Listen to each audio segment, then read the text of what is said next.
Hello and welcome to our first webinar on Work and Communicate in Leisure and Health. I'm Anthea and I'm going to be your trainer over this series of 3 webinars.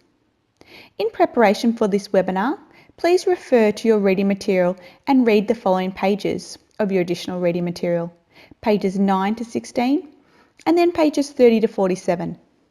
Once you've read this, please come back and continue with the webinar. In this session, we will focus on providing appropriate leisure and health services and operating within policies and procedures of the leisure and health sector. Let's begin this session by looking at the models of healthcare. The models of healthcare focus on helping people to achieve high levels of well-being. They encourage health professionals to provide positive resources to clients so that clients are able to achieve this. Some examples of current leisure and health practices include the leisure ability model. This is where all people are involved and encouraged to be involved in activities without exclusion. Functioning and health status can be improved with the help of leisure and recreation activities. A person who has a disability or is unwell can experience improvement in their quality of life when they participate in activities. The next model is the health protection model. This is where leisure and recreation activities are included in the person's day-to-day life to protect their general health and well-being. The third model is the health promotion model. This is where leisure activities are used to promote the health and well-being of the individual. And finally, there is the leisure and well-being model. This model is based on developing the strengths and capacities of the individual to move towards well-being and to create a life of meaning through building capacity. It's important that as leisure and health workers, we empower individuals, as this is seen by many people to be a central, crucial factor in safeguarding our clients.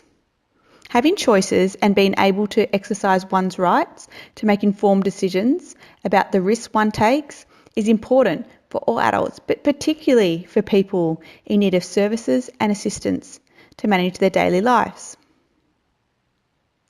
Can you think of an example of how you could empower a client to make a decision? Well, you could do this by making sure that your client has all the relevant information they require so that they're able to make an informed decision. Also by allowing them time to ask questions and making them feel as if their decision and their input is important. We are now going to talk about the importance of teamwork in multidisciplinary or interdisciplinary teams. What a multidisciplinary or interdisciplinary team is, it's made up of all different health professionals. So in a multidisciplinary team, you might have nurses, doctors, leisure and lifestyle workers, physios, speech pathologists, dentists, the list goes on and on. Okay, so let's get back to talking about teamwork. I'm sure that you've all experienced times when you were part of a great team and everything worked well together. And I'm sure at other times you felt like you were working alone and without the support of your colleagues. Working in an interdisciplinary team benefits the whole team by allowing more creativity, leading to more ideas and better results, increased employment satisfaction, the opportunity to develop and acquire new skills. The speed at which things can be achieved often happens quicker. There's a soundboard for testing out ideas and thoughts by talking with members of your team. And there's a support network for you where you can discuss ideas and draw information from. We're now going to look at policies and procedures and the importance of these within an aged care context.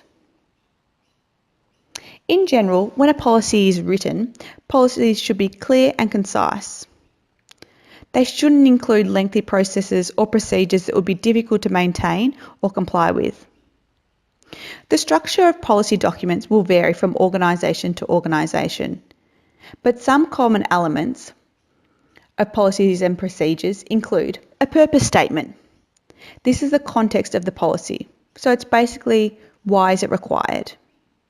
Then we've got the scope. This is the application of the policy. For example, the location or the work group or the people that this policy relates to. Then we've got the procedure. This is the step-by-step process on how the policy is to be implemented. Then there's the roles and responsibilities. This outlines who's responsible for the implementation of the policy. And finally, there's usually reference to legislation that the policy specifically complies with.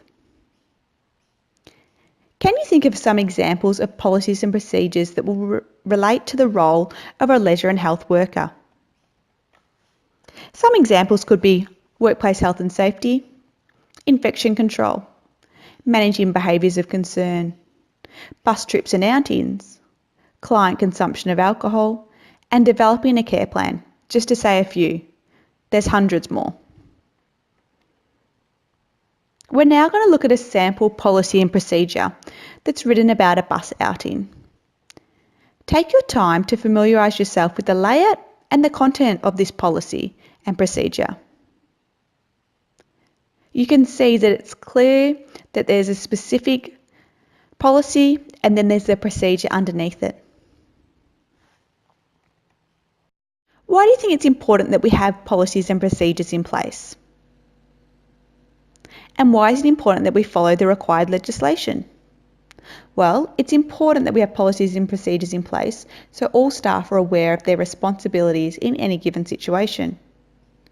And it's important that we follow the required legislation as that's part of our job to make sure that we protect ourselves, the staff we work with, our clients, their families and representatives. If you are ever in a situation where it's not clear of your requirements, it's useful to discuss the problem with your supervisor or manager. In most organisations, there will also be a protocol established to guide you through any challenging or complex situations, which will tell you what you need to do step by step. We're now going to look at the importance of working ethically and within your duty of care requirements when recognising dignity of risk. Working ethically in the workplace is a fundamental thing for good business practice. Acting in a way consistent with what society and individuals typically think are good values. We need to maintain ethical standards within the workplace. This involves setting expectations, providing guidance along the way, and consistently choosing to do the right thing. Ethical standards guide employees and staff and the company to act in an honest and trustworthy manner in all interactions. These standards should encourage employees to make the right decisions for the company which they work with, not the individual, and give them the courage to come forward should they notice any dishonest or any unethical behaviour within the workplace. When working as a leisure and health worker, it's important that you upgrade your skills regularly to maintain currency within your practice, your skills and also your knowledge. It's important you focus your attention from time to time on your own professional growth. You can use networking skills to seek information about career opportunities and ways to extend your career into areas that hold interest for you. Most aged care organisations have regular training sessions that are offered free to their staff. These are a great way to enhance your professional development and learn something new, or to refresh on previous skills and knowledge that you've learnt. As well as professional development, an important first step in developing your career is to write down a number of career pathways that you're interested in. In the leisure and health sector, there's a broad and a variety of potential work opportunities in varied roles. Some career pathways progress directly to more senior roles, whereas other pathways can lead you into a different sector. Some positions may be accessible through progression and experience within an organisation, whereas others may require further training. Some examples of career pathways in residential services include a leisure and health worker or officer, the leisure and health coordinator, or the leisure and health manager. The difference between the leisure and health coordinator and the leisure and health manager is usually a leisure and health coordinator will work at the aged care facility with the leisure and health staff, whereas a leisure and health manager will be in charge and oversee numerous aged care facilities and their leisure and health programs. Within respite services, there's roles such as direct care workers, working with the aged or with people with disabilities. There's roles also that include things such as home and community care team leaders and group respite program leaders. So you can see, working in the leisure and health industry, there are a variety of different roles that come with different responsibilities. We're now going to look at the benefits of leisure for every person. Everyone can benefit in some way by participating in leisure and health activities. For a person working in this sector, you need to be aware and be able to understand and explain the benefits of what you can do to a wide variety of people. This may include residents, their families, or community groups. The particular services required by some groups in the community will need to be more tailored to meet the specific needs of the individual. Groups can include people such as children, young people with disabilities, people with illnesses, and older people. We're going to look at some of these groups now in more detail. The benefits of leisure and health for children. Let's look at that. UNICEF's Convention on the Rights of Children states that play and recreation are essential to the health and well-being of children, and it promotes the development of creativity, imagination, self-confidence, as well as the physical, social, cognitive, and emotional strength and skills. Through their involvement in play and recreation, children learn by doing. They explore and experience the world around them. They experiment with new ideas. Roles and experiences in so doing, they learn to understand and they construct their social position within the world.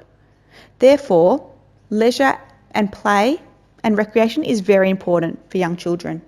There's also benefits of leisure for young adults. Leisure and recreation opportunities for the youth can provide positive lifestyle choices and offer structured ways for them to spend their leisure time.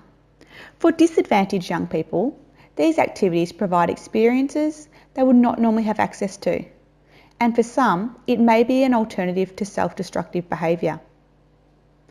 Let's now look at the benefits of leisure for the older people. The benefits of activity can be compared with the poor rates of health for people that are inactive.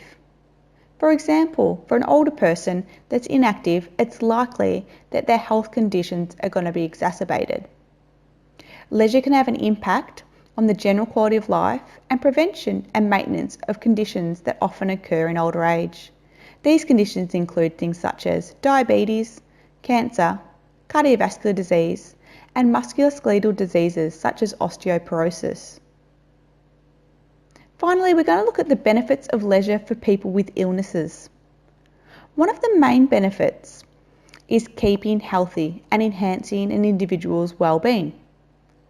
As a preventative measure to illness, it's been found that some forms of pain can be relieved by exercising affected body parts, and other benefits for pain management come from diverting the person's attention through activity and social interaction. So by an individual focusing on an activity, they forget about their pain or that they're feeling unwell. There are many benefits of leisure and health to people of all ages, from different backgrounds and with different illnesses. I would like to thank you for your participation in this webinar. Continue now by watching the video on the importance of physical activity for older people, and then complete your quiz.